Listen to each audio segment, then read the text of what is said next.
Okay. Good evening. Welcome to this meeting of the Oakville Public Library Board for September 18th, 2025. First, I'd like to read our territory acknowledgement. Oakville Public Library is situated on the Treaty Number 14 and Treaty Number 22 treaty lands and territory of the Mississaugas of the Credit First Nation and the traditional territory of the Huron-Wendat and the Haudenosaunee. Oakville is currently home to many different First Nations, Inuit, and Métis people. Regardless of where we come from, we are all interconnected through the land that we live on, water that we use, and the air that we breathe. We are committed to a continuous learning journey and allyship. We seek to elevate Indigenous voices and lived experience to cultivate reconciliation in Oakville. Are there any regrets this evening? Yes, Councillor Knoll is running late. Councillor Chisholm is regrets, and Avis Myers regrets. Thank you. And yes, that would be why I am in this seat, because Councillor Knoll is not yet here. When he arrives, I'll happily yield the chair or continue as he wishes. Are there any declarations of pecuniary interest from the board? Okay, seeing none. First item is the confirmation of the minutes from the previous meeting.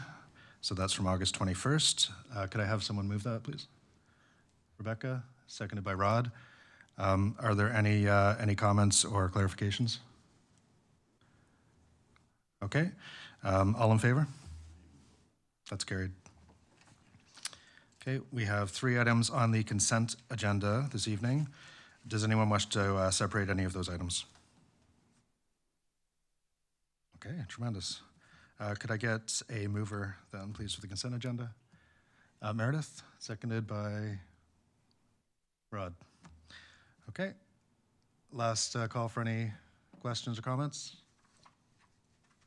All right, all in favor? That's carried. So that was 5.1, 5.2, and 5.3 carried. Okay, we have no confidential items, consent items. First discussion item, 7.1, the comprehensive financial report as of June 30th, 2025.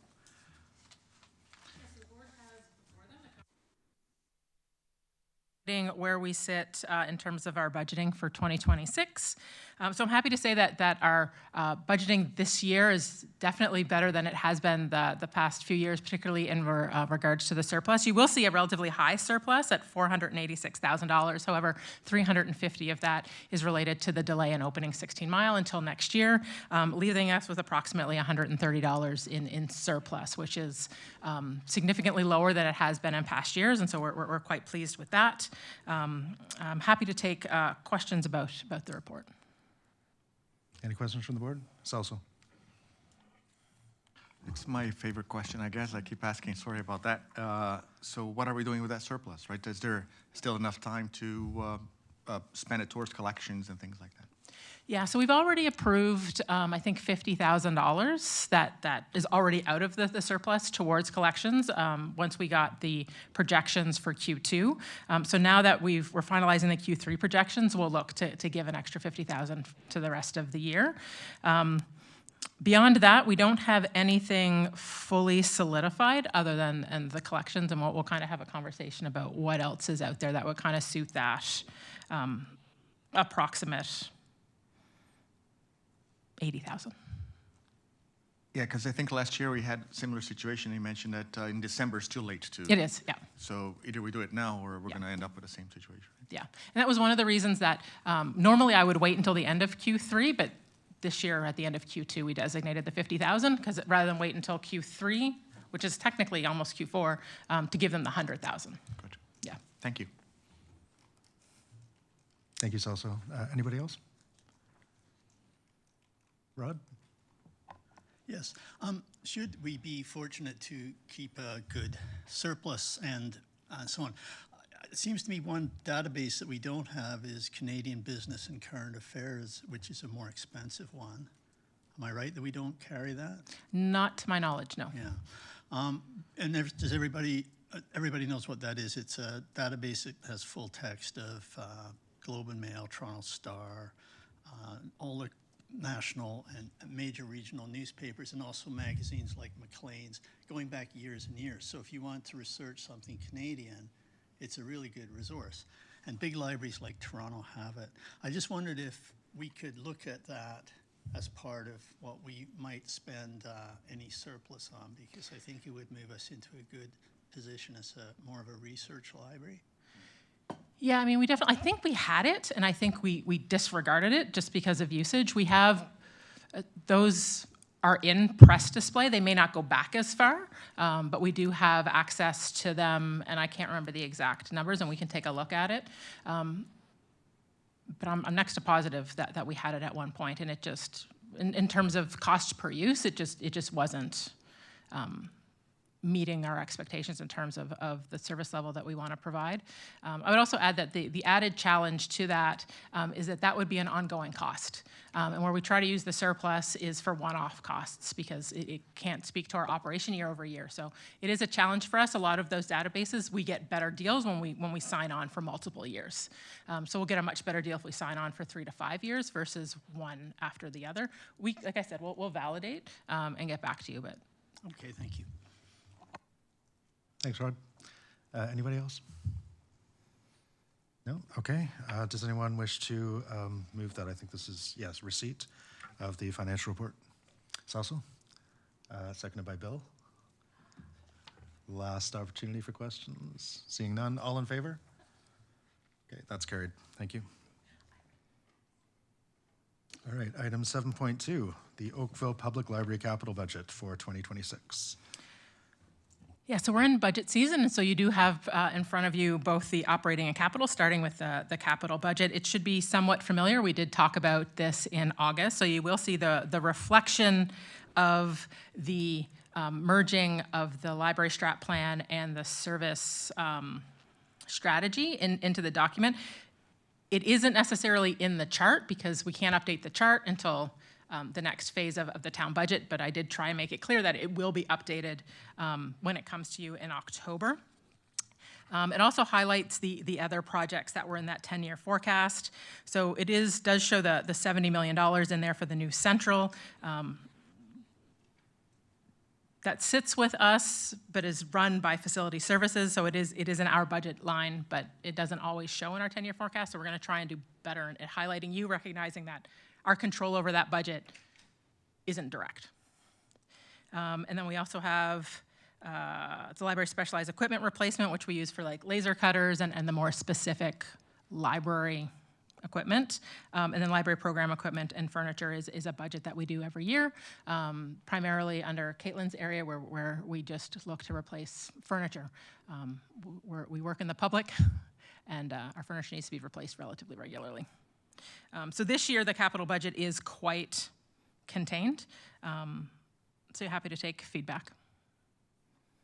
Okay. And I also gave like the 10-year forecast. So you'll see some of the other, because last year was a big ask for a lot of capital projects, and they were slotted over the next 10 years. So you kind of see where they're at, and those will come up. 2027, I think, is the scheduling software, as well as some of the other pieces that we've been talking about. Meredith, question? Okay, go ahead. I just wanted to ask about the large amount for the central library coming in at 2026. I was just curious if, given the delays that we're anticipating, if that still made sense to have that in the 2026 capital budget year. That's a great question. I'm not entirely sure. There's two different budgets. There is approximately, I'm going to say $5 million in a corporate budget that some of that is also going to, and that's how we've started the project. So in terms of onboarding an architect and doing some of those pieces, so money has come out of that. However, this also has some of those pieces. So a lot of times we will bring in the construction budgets and the whole project budgets early, and then you can spend to it, because a lot of times when we go to RFP, you need to have it already assigned. So if we're going out for a contractor at the end of next year, it needs to be in the 2026 budget. So it is better to have it than have to delay a project to wait for it. Thank you, Meredith. Salso? Is there, maybe you just answered this question, but is there a risk of spillover of capital expenditure for 16 Mile that needs to happen next year? No, because capital budgets do carry over, so it They should do be, it should be contained, so the capital budgets stay until they're spent out. Okay. Yeah. Okay. Thank you. Rod? Yes, the Woodside Library renovation. A number of meetings ago, we had heard plans seemed to be in place, or at least certainly anticipated to relocate this branch to the Queen Elizabeth Park CCC location. And I wondered if this is library expenditure, or is it perhaps expenditure by the town for Woodside for other purposes? Or perhaps this is indeed for Woodside, as it says, but could you elaborate on that? Because the second one for 2028 is $1 million. Yeah. So the board will remember back when we were doing consultation for the Parks, Recreation, and Library Master Plan, the conversation came up about a branch in Bronte. And as part of those conversations, we did talk about whether or not Woodside branch is in the appropriate place. You know, is it, we need one in Bronte, we need one in Woodside. And so we did talk about doing a review to determine that. The renovations you see for Woodside were already in the forecast. And in fact, we're in the forecast for this year. And so recognizing that last year, we pushed it out a couple years, recognizing that it's a holding place, recognizing that we have to do something about Woodside. What exactly that will be is still yet to be determined. So as part of that, we may switch it to a review. And part of the service strategy piece next year, if the budget is approved, will hopefully allow us to get some more information through the consultation and the different feedback and all those different pieces about our service levels and our strategy in order to be able to come to the board with a recommendation about how we proceed at looking at Woodside. Okay, thank you. Thank you, Rod. Anyone else? I want to ask as well, if I may, just about the new central branch. That's 70 million. Would you have insight? I think we all understand, you know, it's going to be allocated as it's needed sort of in the years ahead, but is the entire downtown cultural hub budget with the town all resting in 2026 right now as well? Like, will it be as obvious to them as it is to us, I guess? Yeah, I'm not sure. I'm not sure if Belinda is on and can speak to the rest of the DCH. I'm not overly familiar about where that is in the budget lines. Okay. Other than we are first up, and so there are other steps that need to happen for the other phases. But before we move, other things have to happen.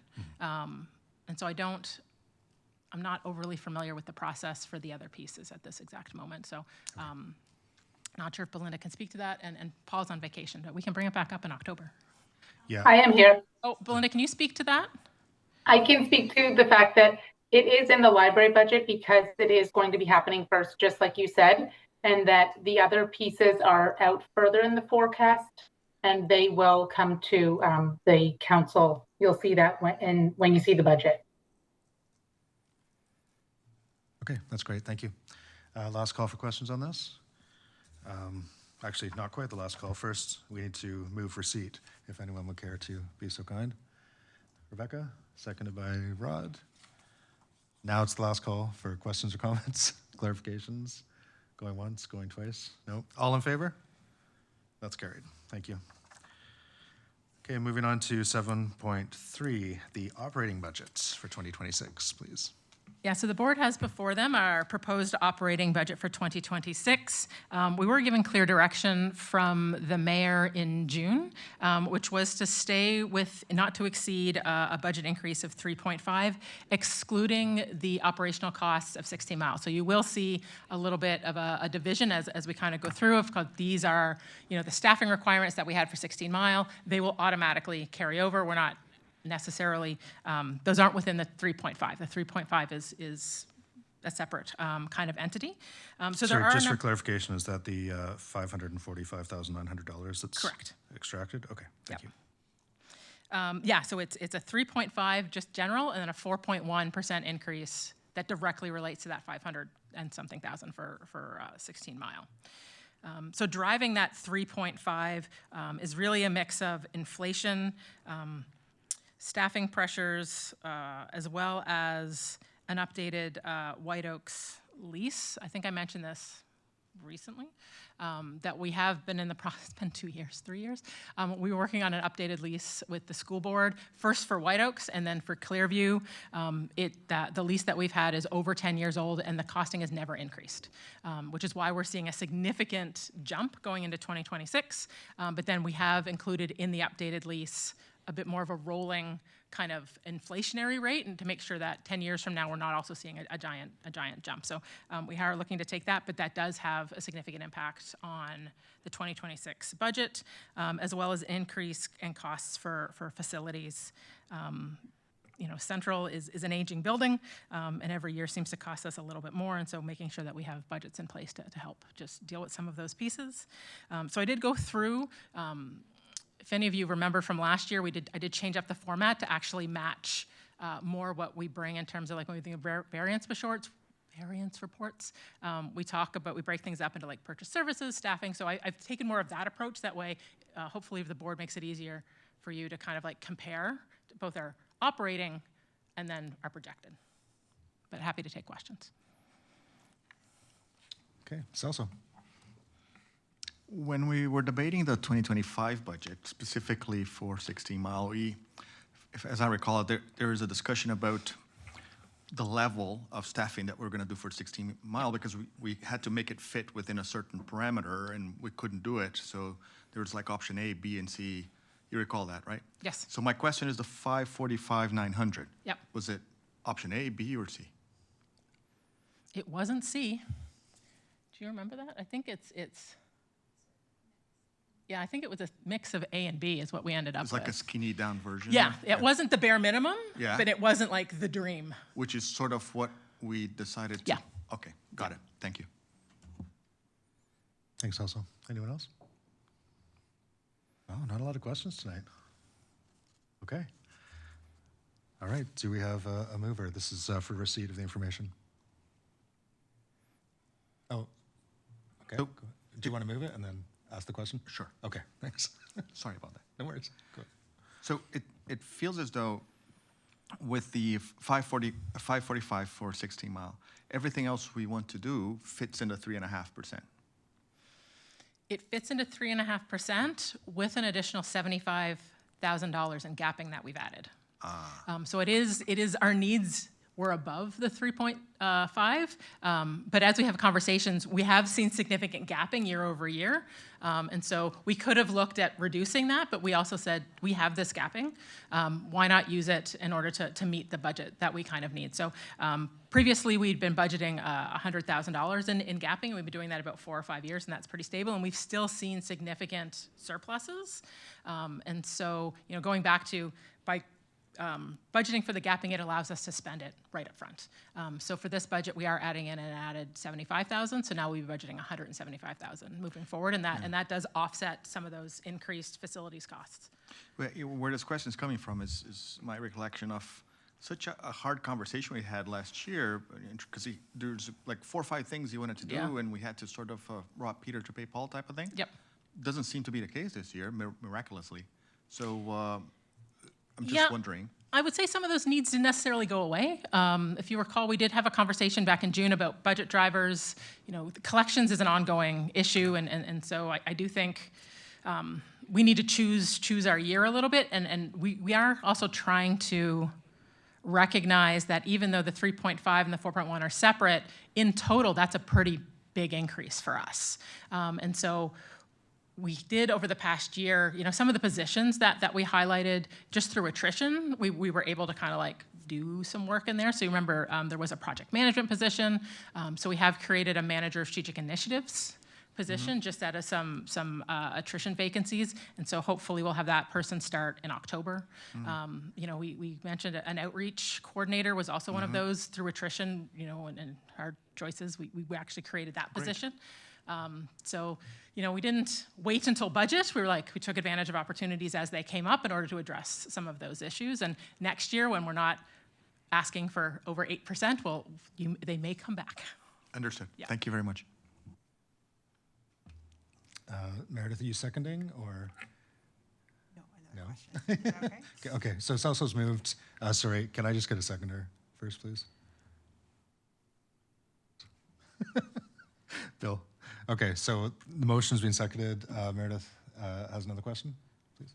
Yeah, well, Okay, go ahead. just to clarify, I guess, so to clarify, so council has approved treating the 16 Mile as an exception, so we're not necessarily going to council to ask for it to be treated this way. It has already been pre-approved It that has- it's it- dealt this way? It hasn't necessarily been pre-approved because the Okay. budget hasn't been approved. Okay. Under the strong mayor powers, this is the mayor's budget. And so the mayor provided direction that we were to stay within 3.5. However, we would also include what we've already identified for 16 Mile. It still needs to go through the process. From what I'm hearing at the town, I'm not overly concerned. It's normally when we go above and beyond the direction that's provided to us that we have to have different discussions. But it does need to go through budget, and budget only gets approved, I think it's December 18th. Okay, okay, so we'll find out then Yeah. if But the this- budget that's being presented to council will be reflective of all of these pieces. And 16 Mile, it needs to open, and it needs to open with staff. Yeah. Okay, And it's already included in this budget, and we've hired them. okay. And then also just to understand, just further, I guess, to Celso's point about the difference in our, the context of reviewing this budget, would you say last year it was because of that, like, collective bargaining, was much more of a substantial impact to the budget versus this year, now that it's leveled out for this year, that some of these additional ones help us keep within the 3.5 threshold? Yeah, I would say last year was a little bit of a perfect storm of a number of different things, putting collective bargaining in there along with 16 Mile. And also you'll remember that, and this is one of the things that I know the town's trying to get better at, is when they approve a capital project that they know is going to have a strong operational impact, is to do better at building that in and carrying it forward, so that it isn't, we've built this thing, oh, now we have to staff it, oh, that's really high, right? That how to make that kind of balance, and I think Paul addressed that at one point, because when we do those kind of capital projects, we do provide an operating budget that aligns with that.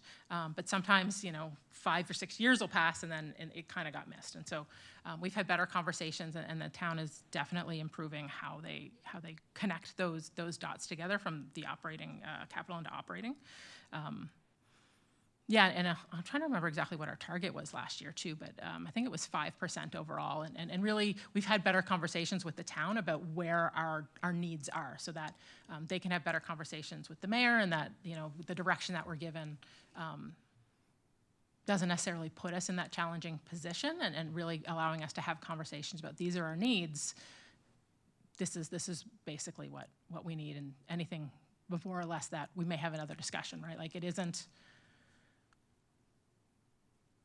3.5 at this point. It isn't like, okay, we still need, no, we need 15%, right? Like, it's fitting that in. I feel like I've taken a tangent, but Thank you. yeah. Thanks, Meredith. Yeah, and I just want to highlight, sort of building on that, Tara, but the largest single piece, of course, is staffing, and we have a collective agreement. There's going to be some sort of baked-in costs that are going to have to come regardless, right? So Yeah, and we do align our collective agreement with the town. yeah. So, and even basically all our personnel comes from direction from the town. Okay, thank you. So once again, the motion on the table is to receive the information for the operating budget, moved by Celso, seconded by Bill. Any further questions or comments? No? All in favor? That's carried. All right, item 7.4, performance and measures Q2 report. So I hope this is one of your guys' favorite reports. You'll see some changes related to it. There's both the appendix, but the report itself does highlight a number of answers to questions that the board had as part of the Q1, related directly to questions around Iroquois Ridge, our Library of Things, just traffic as a whole, inactive cardholders, just again to provide clarity. And then we've carried some of those into the report itself. So we continue to take board feedback and adapt the report itself, but we did want to make sure that we specifically responded to your questions in the report. So I'm happy to take questions about any of that. But overall, we're excited. We continue to trend really, really well. We're definitely seeing growth in the areas that we've been targeting growth. And so, yeah, so far it's been a really good year. Okay, questions on this one? Bill? I was when I was going through the graphs and what have you, I was looking at the physical circulation, and I see that it's going down. I was looking specifically at Iroquois Ridge, or maybe not. That's another question I have. But regarding the physical circulation, I mean, the digital is obviously increasing. So even if the physical stays, stable, then it's still going to reduce in terms of percentage. But is there anything to because I know a lot of the people that neighbors and friends that use the library, they talk about wait lists and stuff like that. Is that a big issue? Is that part of this, or like I don't even know? Like I asked my wife today, because she's constantly getting books from the library, and so she says it's not really taking her any longer to get these, but I don't know if it's an issue with not having enough books in circulation for the people that want to read them. I mean, off the top of my head, people either don't mind wait lists or they hate wait lists, right? Yeah.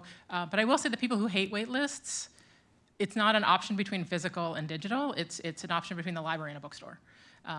Really, because we have wait lists in physical and we have wait lists in digital, and they tend to be the same. And sometimes digital is much more, because a lot of people, you borrow it for 3 weeks, they don't always return it. Right. Until the 3 weeks, and it automatically returns, right? Whereas physical, I think people are actually better off. I'm done this, I'm going to return it. So I do feel, off the top of my head, that turnover is actually better in physical than it is in digital. But the wait lists do tend to be. That being said, I don't know off the top of my head what our ratio is, but we do have triggers in place. So for example, it could be that we have 1 copy for every 20 holds. Right? And so if it's a new John Grisham and it has like 200 holds, we're not going to get that many copies, but we do max out at a certain amount, but we'll hit that max, right? In order to try and get that turnover. Right. But I don't think if people are hitting a wait list, that's pushing them. Although, to be honest, they could be putting holds on both the print and the digital and just hedging their bets. Because sometimes people will do that. I'm going to put it on the large print, I'm going to put it on the digital, I'm going to put it on the physical, and first one that comes in is kind of the winner. So it does have that, but you're going to hit wait lists just about anywhere. The only place you're not going to hit a wait list is Hoopla, and Hoopla doesn't necessarily carry latest releases. Right. Okay, thank you. Thanks, Bill. Meredith? I wanted to ask about the Library of Things. There's a reference of supply issues, and if you could elaborate a little bit more about the supply issues in the last year or so. If I remember correctly, it's that we are revising or updating our story kits and such, and it's some of the pieces of that. Oh, and the sports kits. So there's just a delay in us ordering and getting. Okay. So in previous years, we had supply. They had the supply, and then now the supply aren't usable, and we need new ones? So it is. So the sports kits every year, when we bring them in, we kind of take a look at what their status is, and then we replace them. And so that it just may be that's a one-off that we need to order 15 new snowshoes, and it's just taking us a while to get 15 new sets of snowshoes. For the Storytime kits, we don't necessarily do that every year. I think they're taking a look at the full collection and have pulled them and are looking to update them. And I'm not sure if you know our Storytime kits. They're those kit bags, and they come with books, but they also come with all these activities. And some of those activities are more specialized, and so they're not necessarily Amazon. Like, we need to special order some of them. And so I think that's some of the delay. Okay. And I was curious, do you have a sense, even just a ballpark, like how many SKUs or types of things are in our Library of Things right now? So yeah, so we've got things like sports kits, we've got life jackets, we've got our CO2 detectors, nature kits. We'll probably also, do we classify our Wi-Fi hotspots as library of things? We have tablets, snowshoes. That's all that's coming to mind off the top of my head. We do continue to expand them as it goes, as we kind of like get requests that make sense. But I think those make up the core of it off the top of my head. I think there's a page on our website that's dedicated to library things that lists everything. I can send that out. Okay.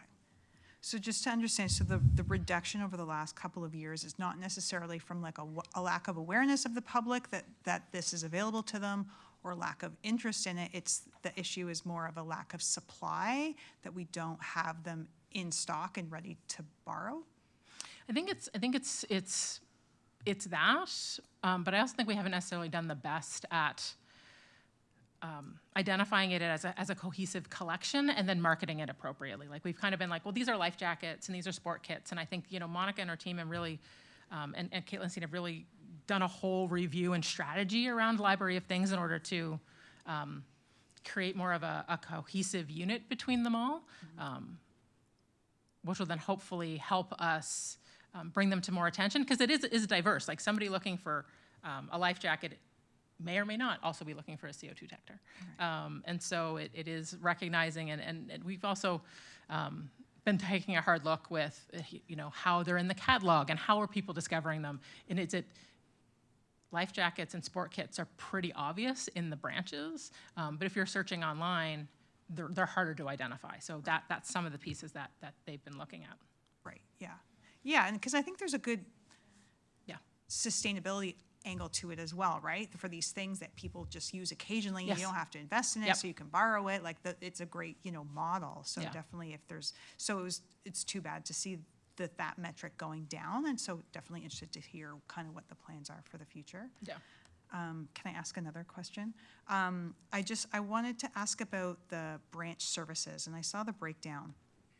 And it seemed like a lot of the branch services were, value added, provided by the branch, right? Whether it's answering emails and questions and helping and supporting with tech questions, and booking rooms and providing printing services. And I felt like the Wi-Fi, like just having Wi-Fi, which is kind of a standard almost everywhere, the numbers are so big, it just felt like it maybe distorted that KPI. And so I was just Yeah. questioning if like Wi-Fi belonged as like a service, you know what I mean? Yeah.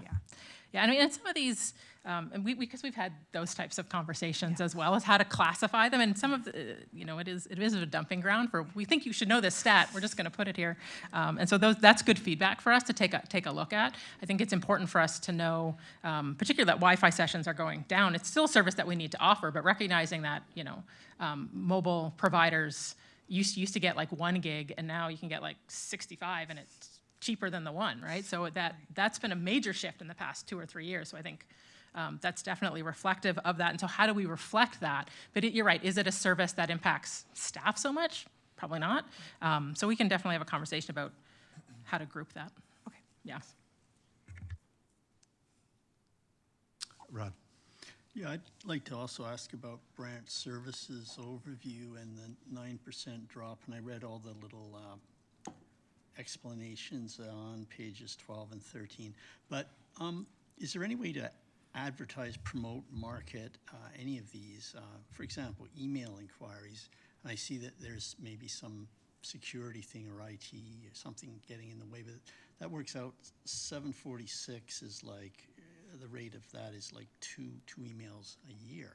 Although this is a report that just does half a year, but it's really low. And is there some way that we can promote that these things exist with signs in the library or something on the website or anything? Because it's kind of sad that some of these are drifting off this much. Yeah, I mean, I think what we're trying to really look at in terms of email is what people are asking. and what types of questions are they asking. It is on our website. In fact, we've actually just did a major update to our Contact Us page to try and make it easier for people to reach out, either with a question or a concern, and not just have it go to a general kind of like OPL reference catch-all where people ask a wide variety of questions. I don't know, we'd have to have a conversation about whether or not that is something that we want to put out to the public. They can email us unless we're clear about what we're encouraging them to email us about. So we can definitely give it some thought. It could be something for the staff day to have a little 1-hour session on what can we do and how can we do it better, or are there certain questions that are off the board, but these would be legitimate? Yeah, only very specific staff answer emails. So it doesn't apply to the majority of staff. Like we have designated staffs at each branch that do respond to email. And we have like set canned answers because we get repetitive questions. But no, it's definitely something we could look at. Okay, thanks. Okay, thanks. I have a question. It's related to the digital presence. So there are some strong growth numbers in terms of both reach and also engagement. And I'd like to understand how you measure success when it comes to, the social media presence and engagement. Yeah, and that's one of the things that we added in, the social media engagement. That's something that came up at the last piece where I think it was Jeff actually that asked the difference between engagement and impressions and how we were kind of measuring those. I'm not sure I can answer those questions. We can definitely come back. I don't know if, yeah? Yeah, I mean, I appreciate, there's a new staff member who was hired and it seems to be paying dividends. I just want to understand if there are specific targets or benchmarks. Monica must be able to speak to that better. We have tried multiple different marketing and promotion ways. And we connect them with, for example, an event.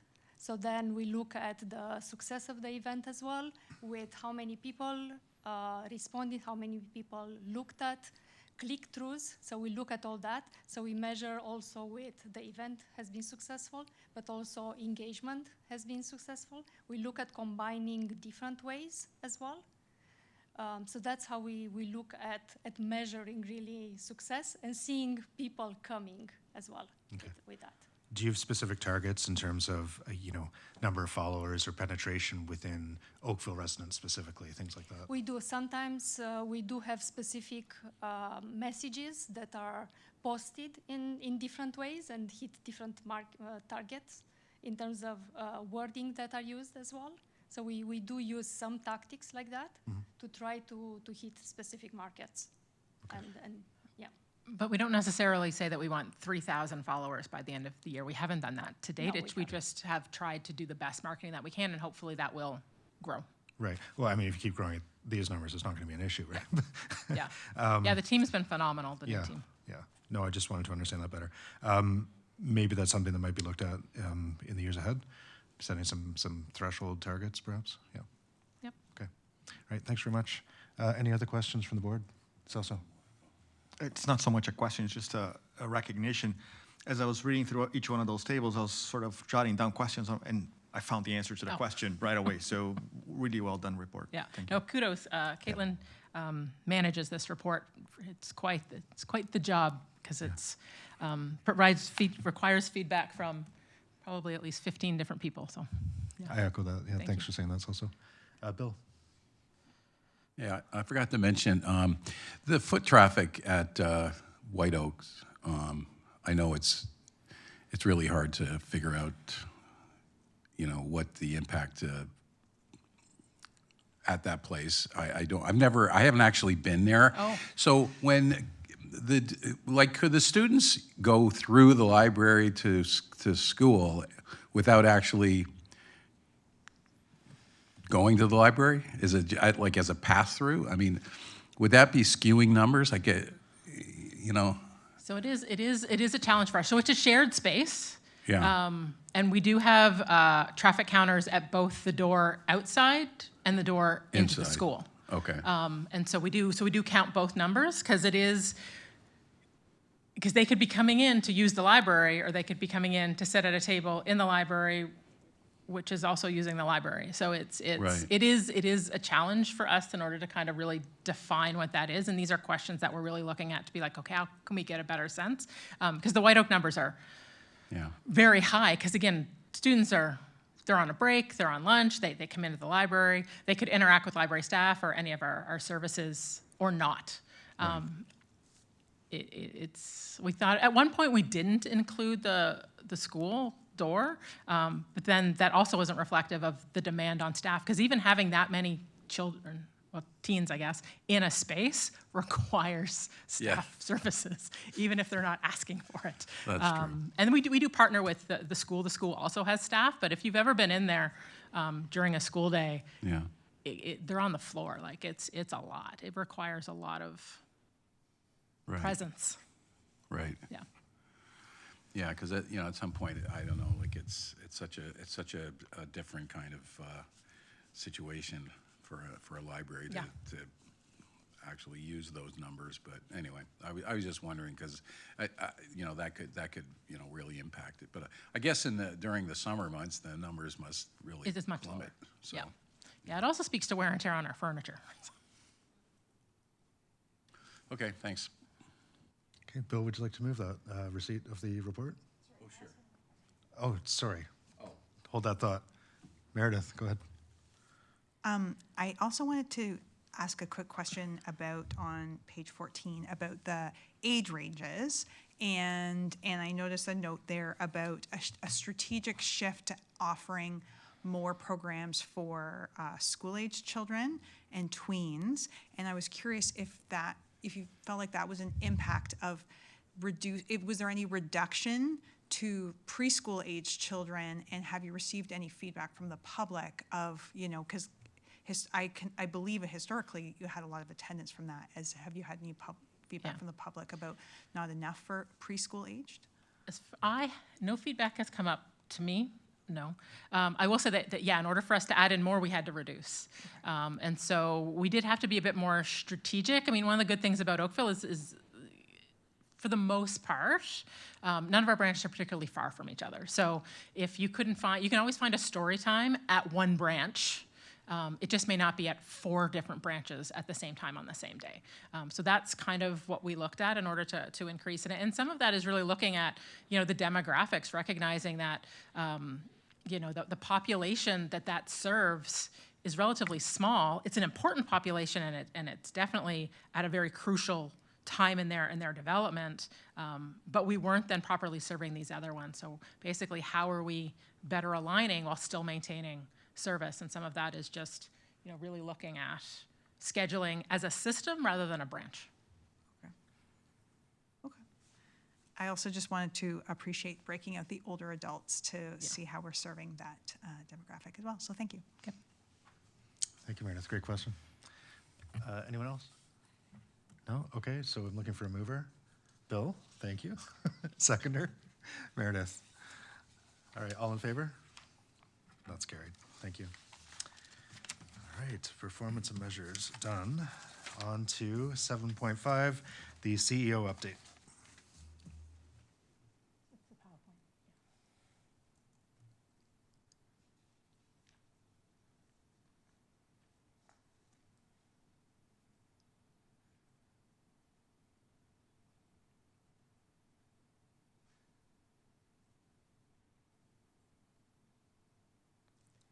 It's not here, so you're just going to move the slides? Yeah, okay. So next slide.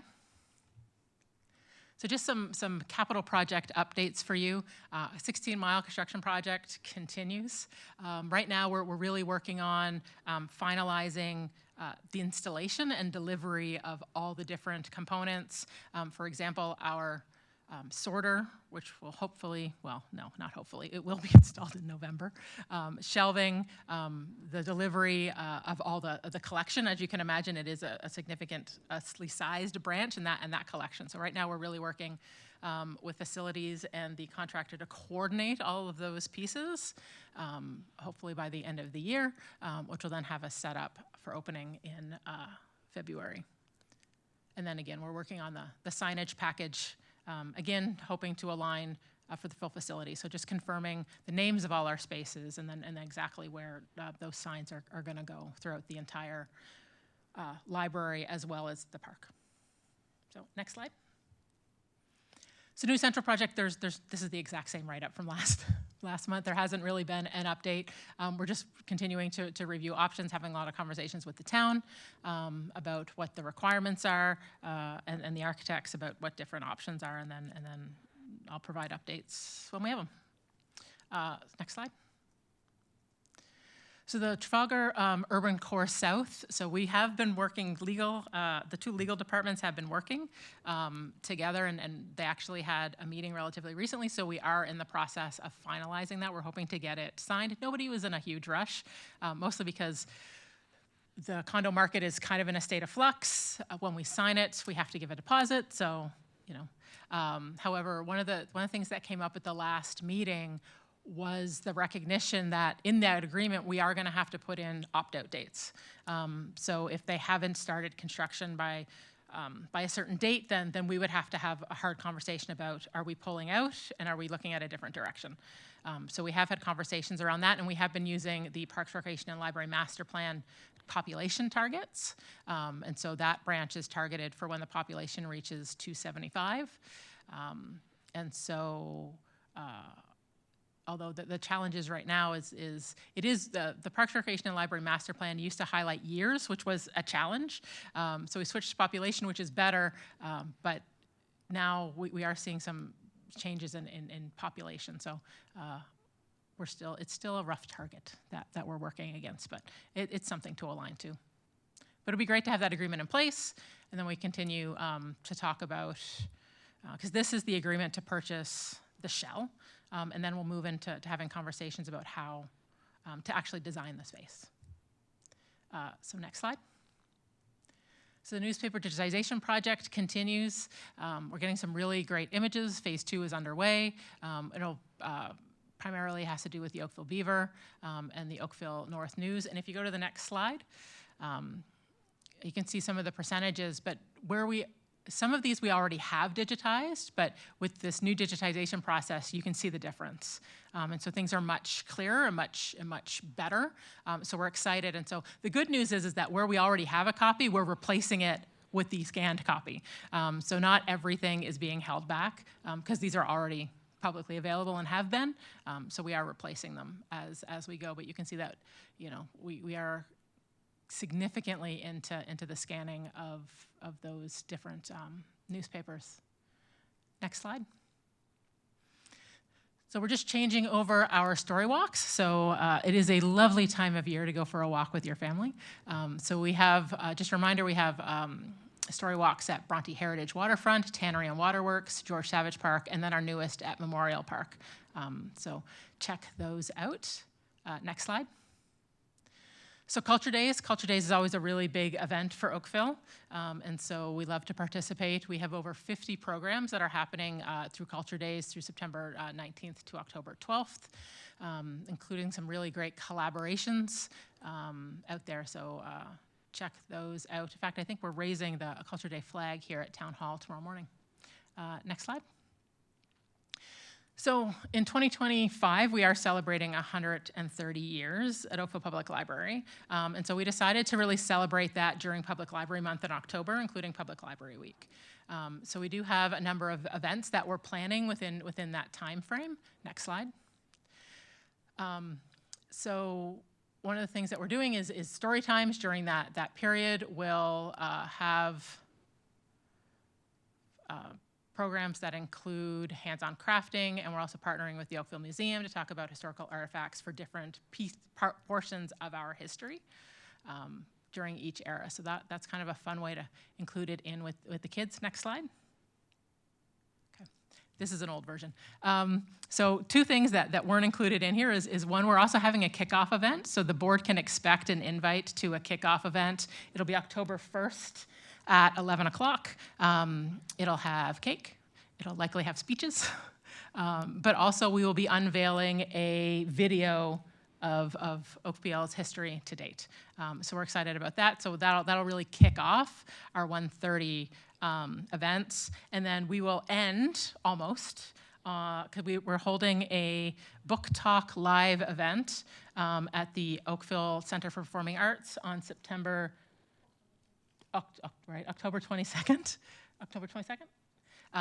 In the evening, where we're actually bringing in representatives from major publishers to talk about the hot books for this fall and their recommendations. So we're very excited about that. That will information about that will go out because those tickets should start to go on sale on the 24th of September.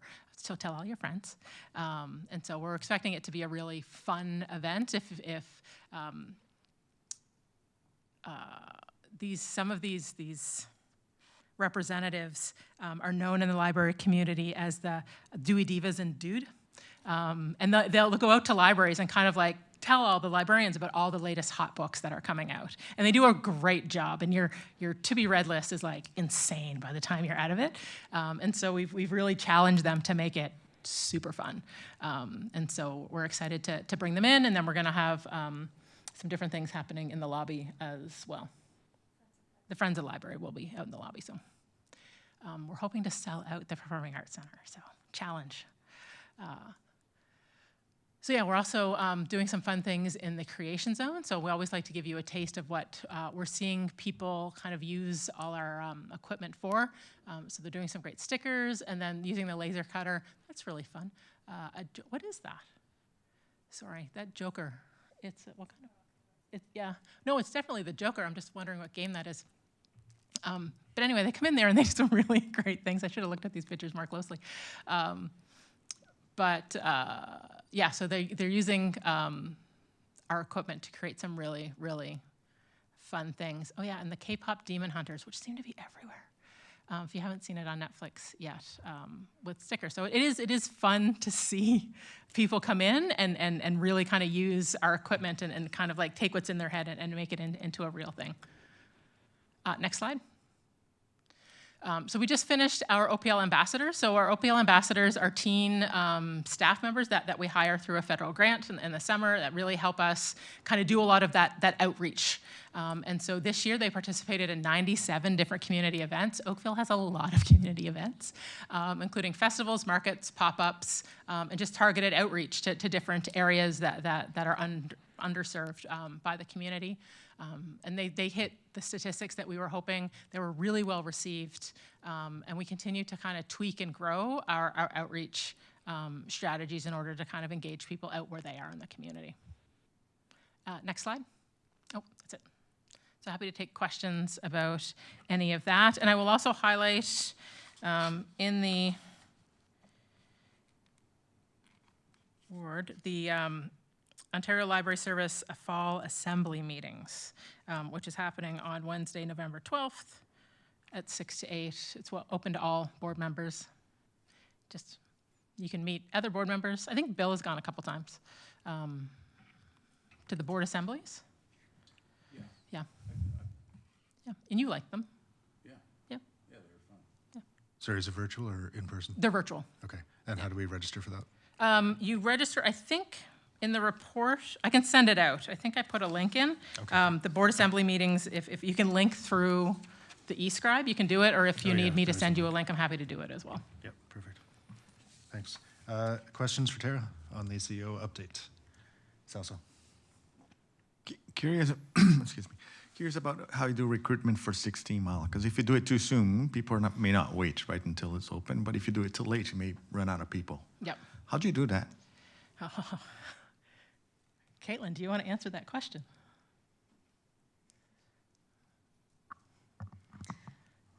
Well, we have a wonderful manager of human resources who planned everything out with collaboration, myself, the manager of 16 Mile. We really looked to break the recruitment out over 4 phases. We started with certain categories and types of positions, looking to offer those opportunities up internally to our staff for growth opportunities. And we've just finished the second phase of hiring with delayed start dates. So everything is forecasted out to allow us to backfill any of those open positions so that we don't experience any shortages. So we're just starting phase 3 out of 4 recruitment phases. Are you So for those people internally, I think that question doesn't apply, but for people that you recruit externally, saying that the start date's gonna be in February, are you at risk of losing them between now and February?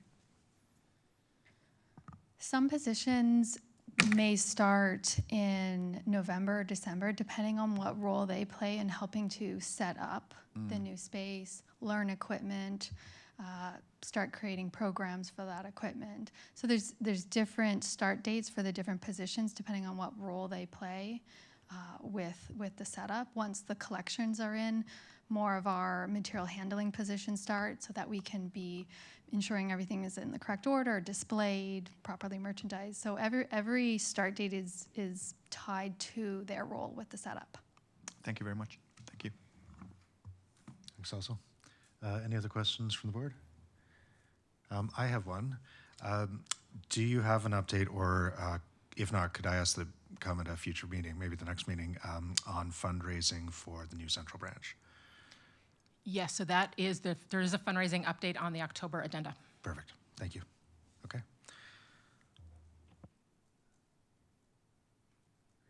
Sorry. There we go. So that's once again 7.5, the CEO update. We need a motion to receive the report. It's also seconded by Meredith. All right, last call for questions. No? All in favor? That's carried. All right, so that brings us to the end of our discussion items. There are no confidential discussion items. Is there any new business to come before the board? No? Okay. So in that case, I'll announce our next meeting is set for Thursday, October 16th, right here at 7 p.m. Once again, there is that OLS Fall Assembly on October 12th, if anyone wishes to attend that. And finally, I'll look for a motion to adjourn, unless you just want to stay here and chill. Rebecca, seconded by Rod. All in favor? That's carried. So thank you very much, Tara and staff, everyone who worked hard to prepare the reports for this meeting. And thank you to our viewers watching perhaps on the town's YouTube channel. I appreciate your engagement with your local library. This meeting is now closed. Thank you.